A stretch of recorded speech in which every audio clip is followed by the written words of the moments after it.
The Ashuelot River flows through some of the most ecologically valuable land remaining in southwestern New Hampshire.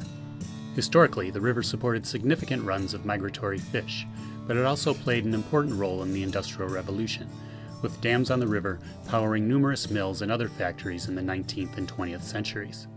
The Homestead Woolen mill dam in West Swanzey was recently dismantled, restoring a section of the river to a free-flowing state and complementing land protection efforts that are occurring throughout the watershed. To better understand the dam removal process, I interviewed Deborah Loisel, the state of New Hampshire's River Restoration Coordinator, and Eric Derleth, a biologist with the U.S. Fish and Wildlife Service. The dam is being removed due to the owner's wishes, but also for a higher ecological benefit as well. This dam was used over 200 years ago for milling purposes, but the past several years hasn't been used for that particular purpose.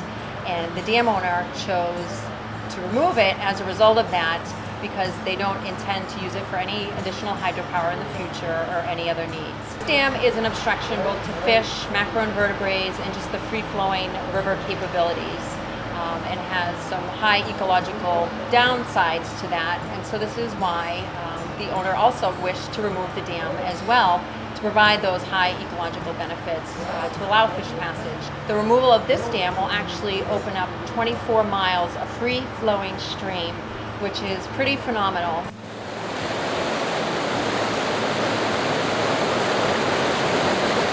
Here in the river we have benefits to both migratory fish and endangered species.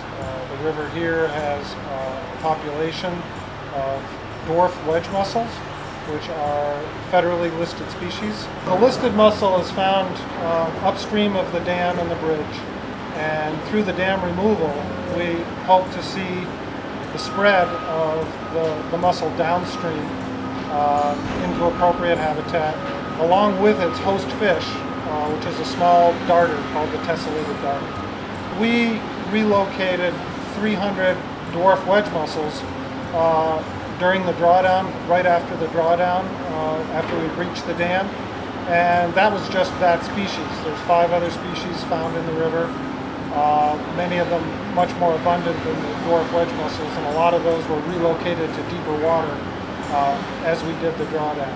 They require certain kinds of substrate, and they burrow into sands and gravels, but it's the diversity of habitat that would eventually benefit that. What we had here was a fairly static reach.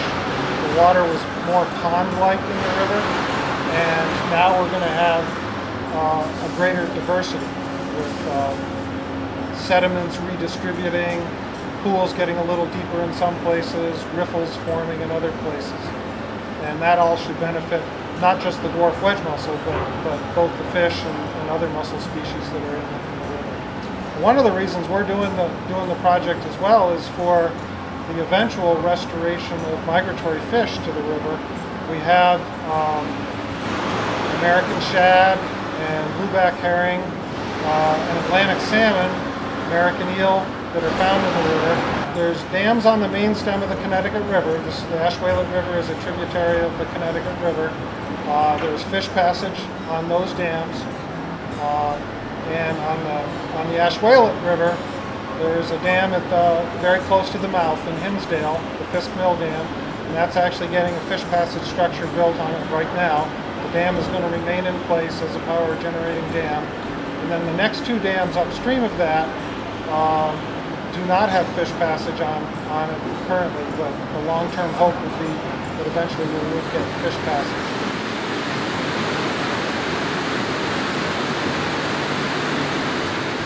The easy part is the physical removal, as we see here today, but it can times take years to get to that point. There's a lot of social aspects associated with it, hydrology, hydraulics, determining what will happen when the dam is removed, the effects, both positive and negative, and then determining how to mitigate those effects is the overall project in the best interest. And in this case, it was ecologically. And that allowed the opening up of several funds, both federally, state, and also private organizations. There's been a dam at this site due to the historical accounts in the historical review that we and the consultants did for probably 250 years. So it's pretty astronomical to think that there has been something here for that amount of time and that this river has been instructed for that amount of time.